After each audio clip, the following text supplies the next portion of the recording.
E aí a próxima pergunta que eu ia entrar dentro dessa é o que foram então as perseguições da igreja, os escândalos de assim pedofilia, é, coisas terríveis acontecendo dentro do clero, disputa de poder, inquisição, as cruzadas, que foram todos esses elementos que muitas pessoas vão colocar como uma hipocrisia, contradições com relação ao que a doutrina, o que a igreja era para se pregar, né? Papas com 12 esposas, 12 filhos, enfim. Isso não é contraditório com a doutrina da igreja? Isso não é Contraditório contraditório com... com essa infalibilidade, de repente? Não sei. Entendi. A igreja, que ao mesmo tempo é divina e é humana. A Deus, como grande artífice, gosta dessas contradições, né? Se Deus quisesse que tudo fosse perfeito, teria dado esse ministério aos anjos, mas ele quis confiar ao ser humano. Muito bom. Deus é mais louco do que nós, né? Mas o que acontece não é a infabilidade da igreja, né? A igreja não salva ninguém. Quem salva é Deus. A igreja é um caminho para nos levar a Deus. Isso sim. Então, a infabilidade é o do caminho, né? Do caminho que a igreja prega, que é o depósito da fé que Cristo nos deixou. Assim, o que temos é pessoas da igreja, né? E que são pessoas passíveis de corrupção.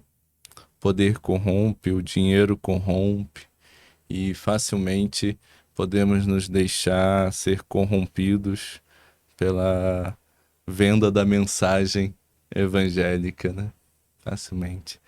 Existe um ditado que o demônio não precisa ser criativo. Em 3 coisas ele consegue derrubar qualquer ser humano. Ele não precisa ter mais criatividade do que isso. Dinheiro, poder e prazer. Se você tá bem nesses 3 quesitos, você tá tranquilo de vida. O demônio nem se preocupa com você. Ele não precisa ser criativo, né? Porque nessas 3 coisas ele derruba uma pessoa. Existe uma frase muito interessante nos pensamentos de João 23, né? No início do Vaticano II, que é: a fumaça do demônio entrou na igreja.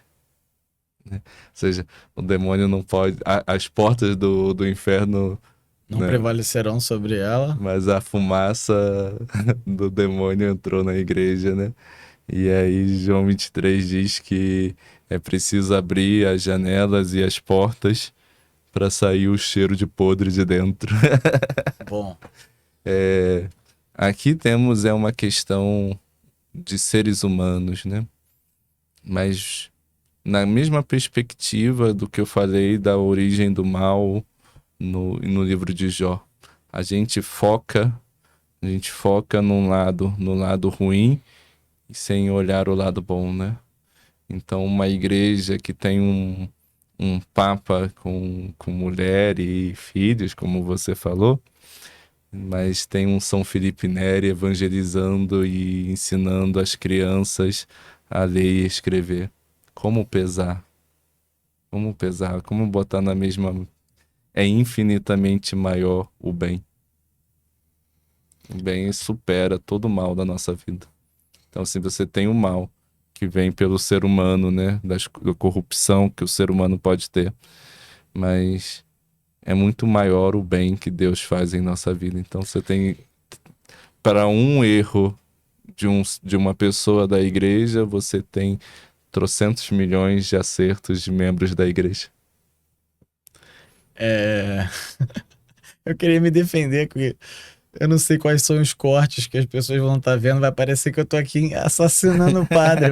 Vai parecer até que eu sou contra a Igreja Católica. Eu quero voltar um ponto para quem chegou agora no meio do vídeo ou tá pegando esse corte.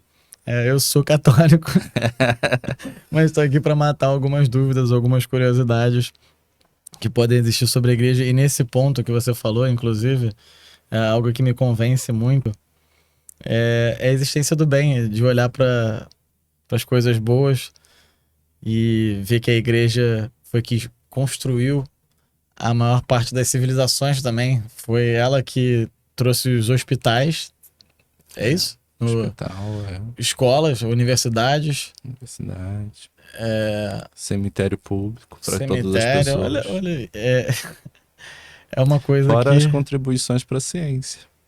O estudo genético é graças a um padre.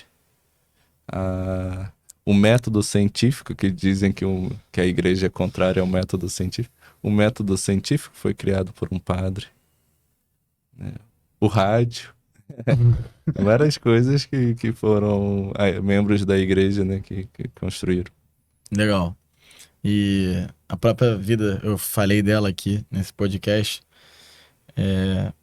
mas eu acho legal falar sobre isso também, a vida de Madre Teresa de Calcutá, que Uhum. passa a sua vida, mesmo sem ter essa presença de Deus, fazendo o bem para as classes mais baixas, assim, porque o sistema da Índia é de castas, né? Dividido em categoria ali. E ela atendia a mais baixa desse sistema, a pessoas pobres com doença. Ela se dedicou a vida dela para isso. Então, assim, é uma coisa que é uma âncora para mim, que tem sido uma âncora para mim. Lembrar que talvez, mesmo que Deus não exista, as irmãs da Madre Teresa de Calcutá estão lá. Você queira ou não, elas estão lá.